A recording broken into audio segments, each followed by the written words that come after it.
This guy is out alone in space, trying to fix a ship filled with over 5,000 sleeping passengers.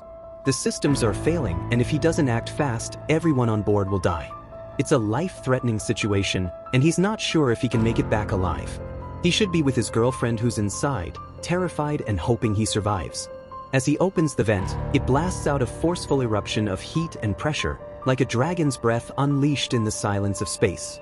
The impact throws him back violently. The tether holding him to the ship snaps, and in a heartbeat, he's gone, spinning, helpless and floating into the endless darkness of space. Welcome to Movies EdX, where every story hits deeper, darker, and way more intense. If you're into mind-blowing twists and emotional roller coasters, smash that subscribe button, turn on the bell, and if you feel this one, drop a like. Let's dive in. The Starship Avalon, a massive vessel owned by the Homestead Corporation, is quietly gliding through deep space, carrying over 5,000 sleeping passengers and a full crew, all headed to a new world, Homestead 2. Earth has long passed its breaking point, so this mission offers humanity a second chance. The trip takes 120 years, and everyone is locked in hibernation, but things don't go as planned. As the ship crosses a dangerous asteroid field, its autoshield works overtime, fighting off wave after wave of cosmic debris.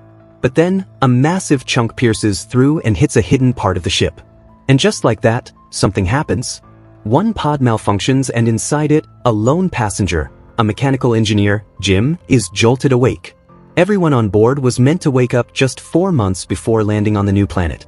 But a day passes and Jim realizes he's completely alone. The entire ship is still asleep, and he finds out he woke up 90 years too early. Life on board isn't free and easy. Everything is locked behind ID access, and his badge? It's just basic. He's limited to low-tier amenities like basic meals, restricted areas, and absolutely no access to the ship's command bridge. Even trying to reach Earth feels hopeless. A message would take 19 years to get there, and a reply?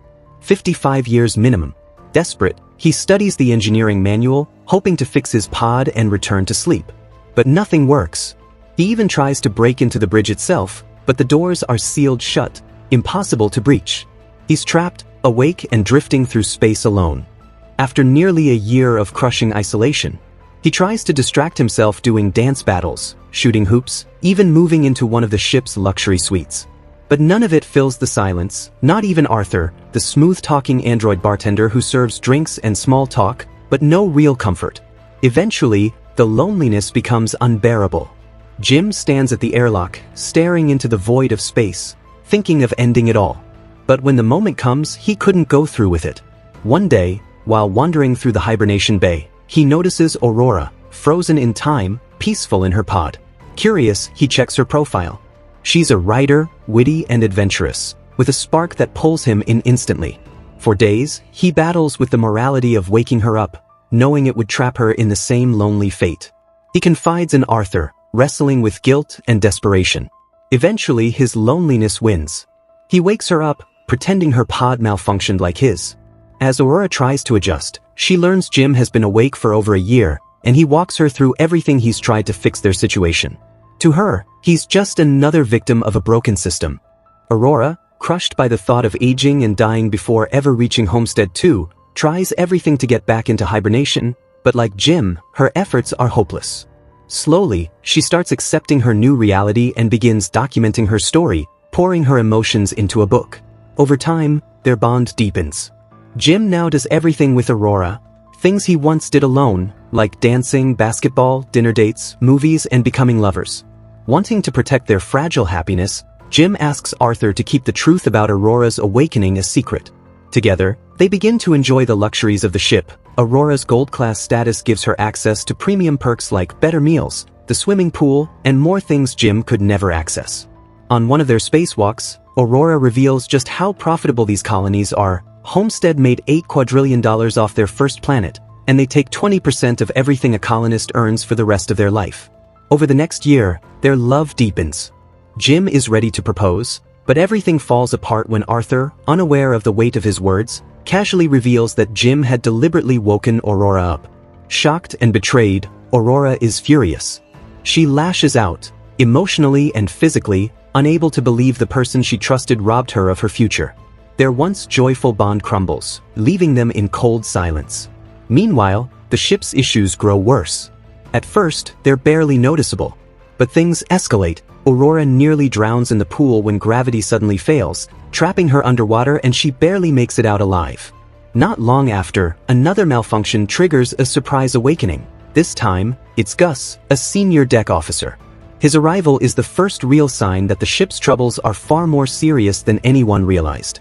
With Gus now awake, they finally access the ship's bridge using his high-level ID, something Jim couldn't do alone. There, they uncover multiple critical system failures happening across the ship. The computer can't pinpoint a single cause, but the truth is clear. If the malfunctions aren't fixed, the ship will collapse, and everyone aboard will die. Gus inspects all 3 pods and quickly figures out the truth. Jim manually opened Aurora's pod. Though he doesn't excuse Jim's decision, Gus sees it for what it was, the desperate act of a man slowly going mad from isolation. He tells Aurora, a drowning man will grab onto any lifeline. But to her, it still feels like betrayal, even murder, which she's not ready to forgive. Gus falls critically ill. The autodoc diagnoses him with pansystemic necrosis progressive, which is organ failure. Basically, his organs are shutting down and fast. It's a result of multiple hibernation pod failures. Knowing his time is short, Gus gives Jim and Aurora his ID badge and crew access codes, urging them to fix the ship before it's too late, and he passes on. With full access, they trace the root of the ship's malfunctions back to the asteroid impact 2 years ago. A hole near the fusion reactor had gone unnoticed. The impact critically damaged the computer module that controls the reactor, and ever since, other systems had been sacrificing resources to keep it running. Jim and Aurora manage to replace the faulty module, but when the ship tries to vent the overheating plasma, the exterior vent fails. With no time left, Jim straps on a suit and spacewalks toward the reactor, determined to vent the plasma manually before the entire ship goes up in flames. Jim realizes that he has to stay inside the vent tube to manually hold it open, while Aurora initiates the venting sequence from the ship. It's a suicide mission. Aurora breaks down, admitting her true feelings. She loves him and can't bear to lose him or be left all alone. With his makeshift heat shield, he uses it to protect himself from the blast. The plan works, but just barely. The plasma vents saves the ship, but the force blasts Jim into space. His tether snaps, and his oxygen begins to deplete rapidly. Aurora, refusing to lose him, suits up and races outside. She finds Jim floating, clinically dead, and drags him back. She uses the autodoc and fights to bring him back to life. And it works. Now the ship is stabilized, the reactor is finally repaired, and everything returns to normal. After giving Gus a proper space burial, Jim makes a surprising discovery that the autodoc can be modified to serve as a hibernation pod for one person. He urges Aurora to use it, giving her a chance to live the life she planned on Homestead 2.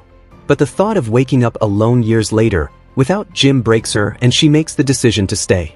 Together, they decide to make the most of the life they have.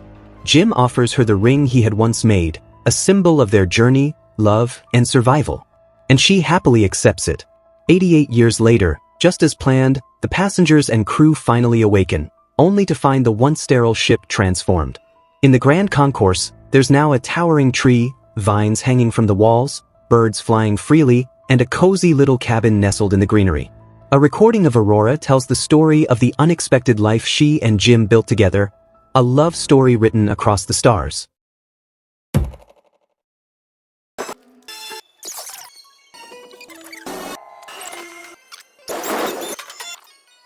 This movie, Passengers, 2016, is built on loneliness and choices. It's romantic, suspenseful, thought-provoking, and visually stunning. The story explores isolation, morality, love, and survival in a beautifully crafted sci-fi setting. The chemistry is solid, the visuals are breathtaking, and the emotional weight really lands, especially when you consider what it means to choose love in the face of despair. I'll rate the movie a solid 7.8 out of 10. I really liked it, not perfect, but definitely captivating and worth the ride. If you enjoy sci-fi with heart, drama, and a spark of romance, I'll definitely encourage you to watch it.